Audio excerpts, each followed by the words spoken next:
For a long time, Obito controlled Akatsuki from the shadows. This continued right up until Nagato's death. But let us imagine that the man in the mask decided to force events and, being dissatisfied with his comrade's actions, decided to betray him. If you have wondered what a hypothetical battle between the two leaders of Akatsuki would be like, all those who were waiting for an epic clash of these bright antagonists from Shippuden, I am forced to disappoint you, because any hint of confrontation comes down to two words Obito knows. Unlike Jiraiya and Naruto, he knew from the very beginning that the pains are merely dead bodies controlled by Nagato. If the Uchiha wants to finish off his former ally, it will be enough for him to teleport to his real body and finish off the unfortunate cripple, who will not be able to do anything. Only Konan would stand up to defend her friend, but you yourselves saw in the manga how she was killed, even though Obito himself almost died then.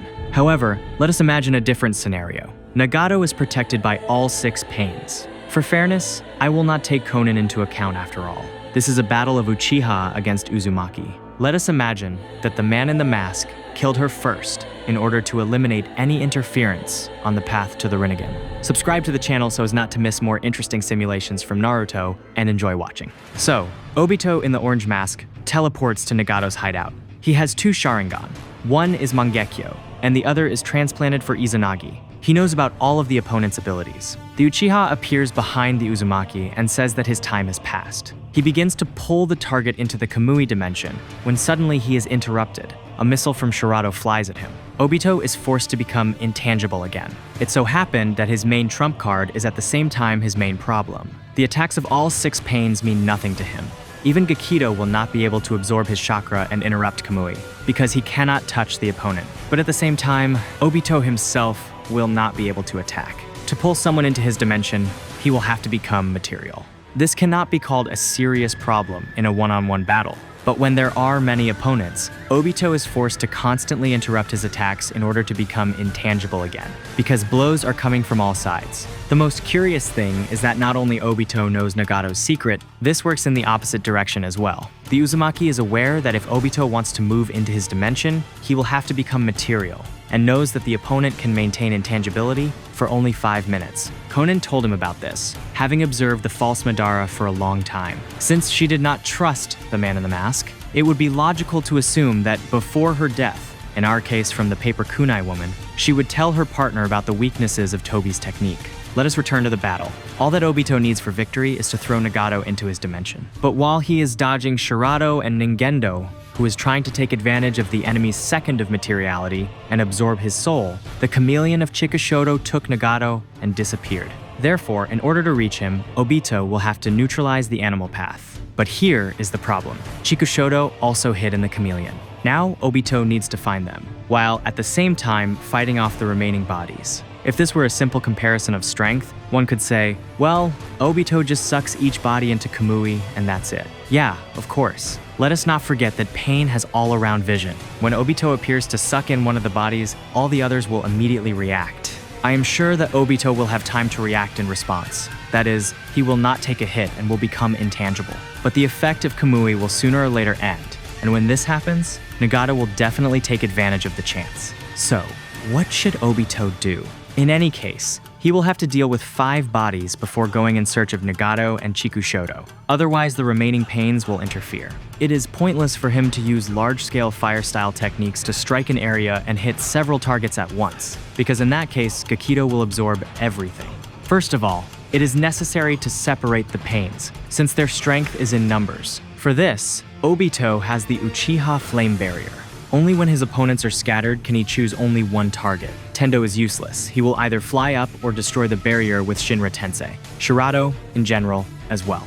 Compared to Tendo, he does not pose a great threat, just like Ningendo. There is no point at all with Gakido, he will absorb this barrier. Jigokudo remains, and this is the most reasonable option, since Obito knows about Nagato's abilities, that it is precisely with the help of this body that the others can be revived. That is why he gains distance, forms the barrier, then moves under it and pierces Jigokudo with a wood-style technique. I am sure that the man in the mask will manage to pull off such a trick. The formation of the barrier happens very quickly, literally with one movement. As soon as the wooden spikes disable Jigokudo, Tendo immediately reacts and demolishes the barrier together with the Uchiha. Everything happens instantly, and before becoming intangible again, Obito receives injuries from the shockwave. However, The damage quickly heals thanks to Hashirama's cells. 4 bodies remain, not counting the escaped Chikushoto and Nagato. Obito once again has 5 minutes of staying in Kamui. He thinks through the next move. Using genjutsu on the pains is useless. I am not even talking now about the eternal debate about whether visual illusions work on the Rinnegan, but about the fact that genjutsu in general affects the mind by disrupting the user's chakra flow. The pains are simply corpses that walk and talk only thanks to Nagato's chakra. If the Uchiha decides to disrupt their chakra flow with his genjutsu, the Uzumaki will simply interrupt this flow, figuratively speaking. Turn off one of the bodies. The genjutsu will not work because it does not act on a corpse, and then Nagato will send chakra again, as if rebooting it. The flow will once again become clean and undisturbed. You will ask why he did not do this in the battle with Jiraiya. Everything is obvious. First, no matter how the old man chopped up the bodies, Nagato could still restore them with the help of Jigokudo. Second, Jiraiya's genjutsu affects not only chakra, but also paralyzes the entire nervous system and even the brain, whereas the powerful illusions of the Sharingan simply interfere with the chakra flow. So with his genjutsu, Obito will achieve nothing. Even if he made one of the bodies freeze, the others would hardly just stand and watch. And while Obito is sucking one stunned body into Kamui, all the others will grind him into dust. The speed of Kamui is generally a controversial topic. In some places, Obito pulled his victims in relatively slowly, but at the summit, he pulled Sasuke out of Noki's cube in an instant. In any case, one thing is simply to pull a specific target in, and quite another to do it while surrounded by enemies who are constantly trying to kill you. That means pain needs to be separated again. The trick with the barrier will no longer work. Here, Obito could retreat, admitting his plan a failure, but in our case, he will go to the very end. Next, many paths for the development of the simulation can be predumini. I will try to make the fight interesting and varied, and you can always dispute my version if it seems illogical to you. To win, Obito will have to take a risk, expose himself to a strike, and hope that regeneration will save him. He chooses Gakido as the next target, since there is distance between all the pains, and the Uchiha primarily fears Shirato's rockets. Preparing to take a hit, he emerges from underground behind Gakido and once again delivers a lightning-fast strike with wood style. Gakido reacted to the appearance of the enemy and was ready to absorb the technique, but the solid wood immediately took its form and pierced Pain before he managed to do anything. In the same second, Obito literally tears the roots out of the opponent and carries him toward Tendo and Shirato. Instead of a long-range attack, Pain decides to pull the Uchiha toward himself and finish him off for sure. Obito has a moment to regain his intangibility and fly through Shirato's blade. Now that Gakido has fallen, there will be no one to absorb techniques. Obito gains distance and once again activates the flame barrier, this time on Shirato.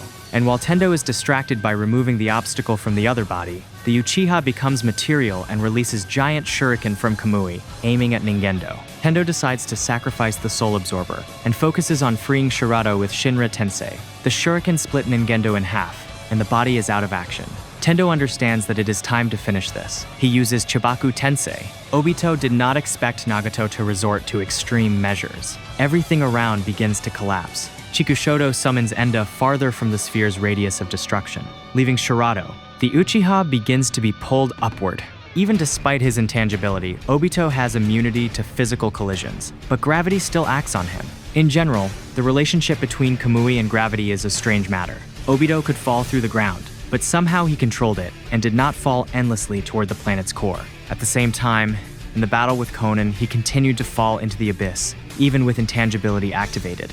That is, if there is no obstacle between Obito and the source of attraction, Kamui will not save him. I will assume that it works like this. If there is an obstacle for gravity, for example the Earth's crust, the man in the mask can freely move within this space. This can be compared to swimming in water. But if there is no semblance of a bottom, if he ends up in an abyss, then it does not matter whether he is material or not. The Uchiha will not be able to control his position in any way, and will fall completely under the power of gravity. If the source of attraction is in the air, then the entire sky becomes one huge abyss. Obito will fall upward, so to speak, and will not be able to do anything about it. Of course, the Uchiha can easily escape into the Kamui dimension, and indeed he will have to become material.